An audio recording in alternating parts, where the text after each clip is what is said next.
hello good morning सबैजनालाई हैन हामी चाहिँ हिजो हामीले चाहिँ माछा कसरी मर्छ भनेर हैन माछा कसरी मार्छन् हामी पहिला पहिला यसरी मार्थ्यौं हैन त्यही भएर आज चाहिँ त्यो हिजो हामीले जाल थापेर आएको नि हामी त्यो जाल निकाल्न जाँदैछौँ है तपाईलाई म देखाउँछु कसरी माछा पर्दो रहेछ त है एक रातमा कति माछा परेको हुन्छ है देखाउँछु सबैजनालाई टक्कसँग सबैजनालाई हेर्दै गर्नु होला है हाम्रो गाउँ यता चाहिँ हाम्रो घरहरू छ माथि हैन यहाँ चाहिँ टक्क हामी जाँदैछौँ बाँकी भिडियो हामी तल गएर सुट गर्नेछौँ ओके खोलामा गएर अब हामी चाहिँ यहाँ खोलामा पुग्यो हैन टक्कसँग नदीमा पुग्यो हामी यहाँ जाल लगाएको छौँ हाम्रो जाल निकाल्दै हुनुहुन्छ टक्क खै माछा छ एउटा छ वाउ आस्ला माछा ल हेर्नुहोस् आस्ला माछा हेर्नुहोस् है गाइज आस्ला कुन माछा हो आस्ला माछा हैन पहिला हामीहरु यसरी माछा मार्थ्यौं हैन अहिले पनि अब अहिले आज चाहिँ म घर आएको धेरै पछि ल 1 वर्षपछि आएको छैन के जालै हरायो ल बगाइदियो जालै बगाइदियो यस्तो पनि हुन्छ कुनै कुनै अवस्थामा हाम्रो जाल नै हुँदैन के बगाइदिन्छ के पानीले यहाँ त हैन बगायो अब यस्तो एउटा जालै अब हरायो अब यस्तो नि हुन्छ बेला बेलामा यस्तो हुन्छ गाइज हैन यस्तै हो अब कतै माछा पर्छ त हैन कतै जाल नै भेटिदैन अब राति हाले अब जाल हैन साँझतिर अनि त्यसपछि अनि अब पानी छ नि त पानी त त्यसलाई बगाइदिन्छ हैन त्यो भएर अलि पहिला पहिला चाहिँ धेरै हुन्थ्यो के माछा अहिले चाहिँ अब यो तपाईको यो रोडहरुले गर्दाखेरि रोड जताततै रोड काट्यो हैन अनि त्यसले गर्दाखेरि माछाहरु जुन थियो त्यो त माछा छैन के अहिले तपाईको त्यो रोडको बालमा आएर माछा बस्ने जुन घरहरु हुन्छ माछाका घरहरु ती घरहरुलाई जम्मै मतलब छैन के मतलब बालुवा छ अनि खोलामा अनि कहाँ माछा हुन्छ त्यसै माछाको बस्ने घर थियो के टक्क त्यहाँ चाहिँ धेरै माछा हुन्थ्यो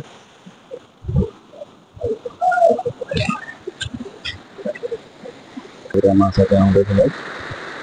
यस्तो ठाउँमा जानुपर्छ क्या गाह्रो छैन त माछा मार्न त्यति सजिलो कहाँ छ गाइज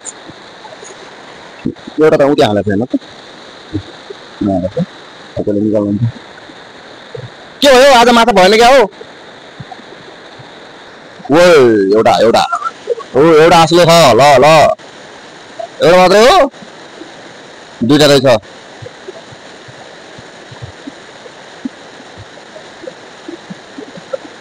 दुईटा मात्रै रहेछ ल यस्तै हो कुनै जालमा दुईटा कुनै जालमा पाँचटा यस्तै हो हैन कुनैमा पर्दैन उतो भाइले मारेको छ त्यहाँ अर्को भाइ पनि छ त्यसले पनि माछा परेको छ खै त मान्छे चाहिँ माछा कत्रो रहेछ हाम्रो बटरहरूलाई देखाइदिनु पर्यो आस्ला माछा मस्त छ नि आस्ला माछा ल ठिक छ ल हेर्नुहोस् त्यस्तै हो अरू पनि छ ओ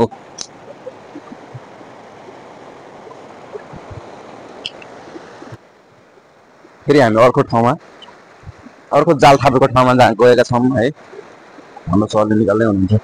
छैन फेरि यहाँ माछा यस्तो सबै ठाउँमा माछा पऱ्यो त हामी माछा धेरै भइहाल्यो नि है त्यसरी कतै माछा हुन्छ त कतै हुँदैन त्यही हो ल हेर्नुहोस् यतातिरको भ्यू हेर्नुहोस् हाम्रो गाउँ चाहिँ उता पर हो त्यो हाम्रो गाउँ चाहिँ है अब यहाँ चाहिँ पहिला हामी बचपनमा धेरै माछा मारियो धेरै माछा खाइयो तर अहिले चाहिँ अब यस्तो छ क्या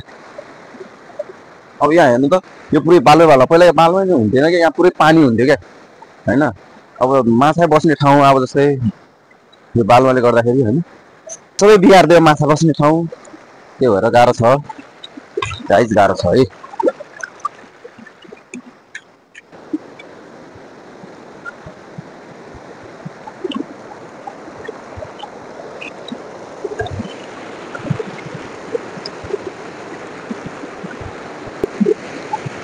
माछ परेन कतिवटा छ एउटा माछ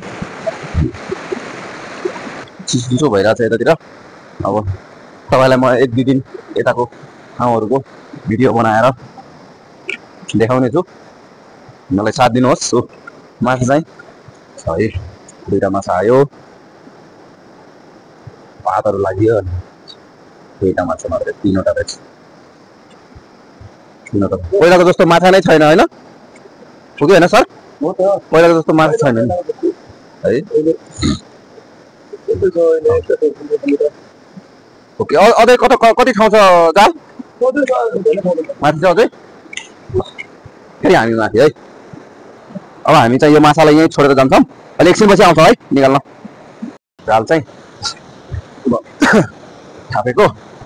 यहाँ माछा छैन भन्ने कुरा हो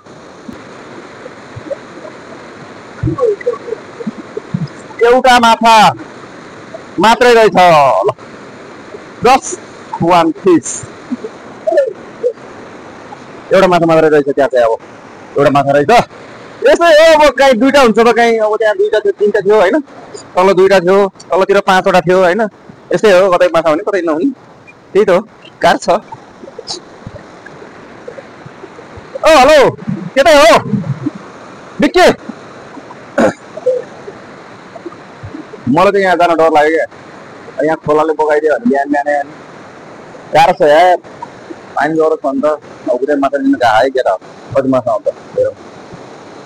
यस्तै हो अब यस्तै हो कुरोकानी चाहिँ होइन अब त्यसको मौसम चाहिँ ज्याकेट स्याकेट लगाएको छु के अरे होइन तर अब माछा चाहिँ अब यस्तै हो कतै हुन्छ ल अहिलेसम्म कतिवटा माछा मऱ्यो 2 3 5 लगभग 10-12 माछा जति भइसक्यो होइन आँसलाहरू छ यत्रो आँसलाहरू छ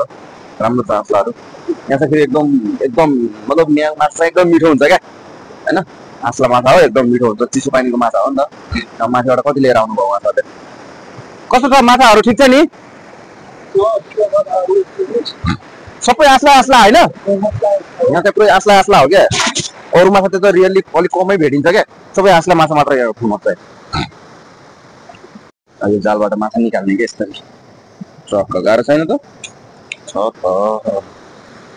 मैले यस्तो ठुनाहरूलाई मैले काठहरू गएर अड्किन्छ कि जालहरू होइन सकियो माथि अब हाम्रो फिनिस भयो अब हामी यहाँदेखि चाहिँ घरतिर लाग्छौँ त्यहाँ माछा छ त्यहाँ अब चाहिँ यहाँ कम्ती गाह्रो हुन्छ पहिला चाहिँ बचपनमा एक खोलामा लडेर एक खोलामा हामी यस्तो फटक हालेर हामी चाहिँ गरेको हो अहिले चाहिँ अब अलिकति डर लाग्छ कि कतै लड्ने हो कि भनेर अहिले म फटक हाल्दैन यार त्यसरी नै जान्छु गाह्रो छ अब यहाँदेखि खस्यो भने के हुन्छ भन्ने कुरा हो नि चिप्लो हुन्छ नि त यिनीहरू ढुङ्गाहरू यो चिप्लो यहाँदेखि खस्यो भने होइन तपाईँ है म सबैजना अब सबैजना ल सक्यो होइन कति पछि होइन मतलब 6-7 वर्षभन्दा बढी भइसक्यो होइन यस्तो यो प्र्याक्टिस भयो भने त सकिन्छ होइन तर अब पहिला चाहिँ होइन बचपनमा केही हुन्थेन जोस आउँथ्यो अहिले चाहिँ अब फेरि बुढो भएपछि क्या हो म चाहिँ लगाइछु छोडेर गएको थिएँ त्यो माछालाई निकाल्दै हुनुहुन्छ हाम्रो विक्रम कठाई सर उहाँ चाहिँ एउटा भलिबल खेलाडी पनि हो होइन हेर्नुहोस् सर तर फेरि माछाको पनि खत्रै खेलाडी हो नि उहाँको निकनेम नै माछो हो अनि होइन त खै त किन हो तपाईँ यार लाज माने हो कि लाज मान्ने होइन नि त त्यसरी यार लाज मान्ने त हुन्छ यसरी माछा निकाल्नु पर्छ है यो माछालाई कसरी निकाल्नु त यहाँ अड्केको हुन्छ होइन यहाँ यो जालमा यसरी अड्केको हुन्छ यस्तो हुन्छ पाल होइन एक गाउँमा छिर्नु लग्यो यसरी अब यसलाई टक्कै सो गरेर यो जाललाई टुराउनु पनि भएन बिगार्नु नि भएन अनि त्यो माछालाई पनि टक्क मिलाएर निकाल्नु पर्यो फटाफट हो हेर्नुहोस् त गाह्रो हुन्छ नि यो निकाल्नै गाह्रो हुन्छ सबै मान्छेले निकाल्नै सक्दैन सक्छ त सबै मान्छेले निकाल्न सक्दैन